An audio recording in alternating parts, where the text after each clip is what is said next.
विठुरायाला भेटण्यासाठी वर्षभर वाट पाहिली. आता आषाढी वारीतून चालत त्याच्या भेटीला निघालेल्या माऊलींच्या डोळ्यातील स्वप्न अधुरीच राहिली.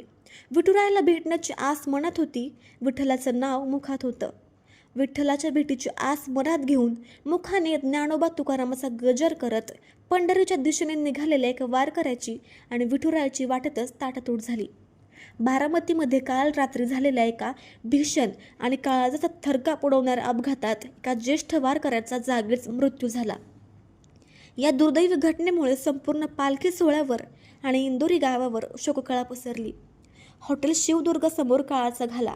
मिळालेल्या माहितीनुसार हा भीषण अपघात बारामतीमधील भिगवण रोडवर असलेल्या हॉटेल शिवदुर्ग समोर काल रात्री घडला. जगद्गुरू संत तुकाराम महाराज पालखी सोहळ्यातील रथाच्या मागे चालणाऱ्या 19 क्रमांकाच्या दिंडीचे मालक रमेश गायकवाड यांच्या दिंडीतील वारकरी रस्त्यावरून पायी चालत जात होते. त्याचवेळी मागून आलेल्या एका अतिशय भरधाव कारने या वारकऱ्याला जोरदार धडक दिली. हा अपघात इतका भयानक होता की कारच्या धडकेमुळे वारकऱ्याचा जागीच मृत्यू झाला. अशाच नवनवीन बातम्या पाहण्यासाठी बारामती वार्तापत्र चॅनलला लाईक करा, शेअर करा, सबस्क्राईब करा आणि बेल आयकॉन प्रेस करा.